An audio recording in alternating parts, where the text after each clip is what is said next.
Question है ice at -20 degree Celsius is added to 50 gram of water at 40 degree Celsius when the temperature of the mixture is 0 degree Celsius if it is found that 20 gram of ice is still unmelted the amount of ice added to the water was close to. तो यहाँ पे heat loss by water, principle of calorimetry लिखना है, heat loss by water equal हो जाएगा heat gain by ice. तो यहाँ पे हीट जो लॉस करेगा वाटर वो क्या हो जाएगी, ms डेल्टा टी 50 ग्राम है,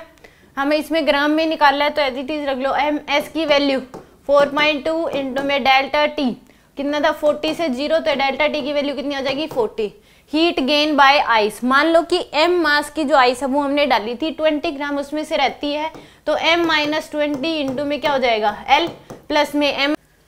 तो यहाँ से कितना आ जाएगा आपके पास ms डेल्टा टी, यानी कि m इंटू में s की जो वैल्यू दे रखी है 2.1 इंटू में डेल्टा टी कितना हो जाएगा -20 से कितना हुआ है 0, तो डेल्टा टी की वैल्यू आ जाएगी 20 आपके पास। तो यहाँ से आ जाएगा आपके पास, सोल्व कर ले हम इसको, तो 50 इंटू में 4.2 इक्वल टू इंटू में 40, तो आएगा 8400 equal to m latent heat of fusion हमें दे रखा है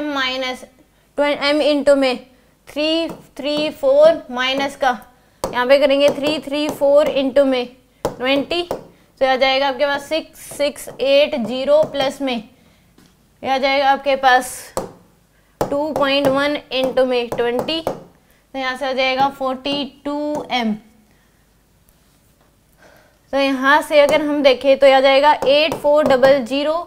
इधर इसको प्लस कर दो, प्लस 6680,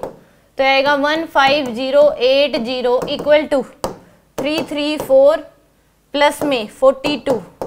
यह आ जाएगा 376 m के बराबर। तो m की वैल्यू आ जाएगी 15080 डिवाइड बाय में 376, तो यहाँ से 15080 डिवाइड बाय में 376, तो आएगा आपके पास m की वैल्यू कितनी आ जाएगी 40.1, कितनी आ जाएगी आपके पास 40.1, यानी कि सी ऑप्शन क्या हो जाएगा करेक्ट होगा। जो मास डाला गया होगा, जितने आइस का जो मास होगा टोटल वो कितना होगा 40 ग्राम होगा, जिसमें से 20 ग्राम मेल्ट हो गया और 20 ग्राम रिमेनिंग है, तो आंसर आ जाएगा इसका सी।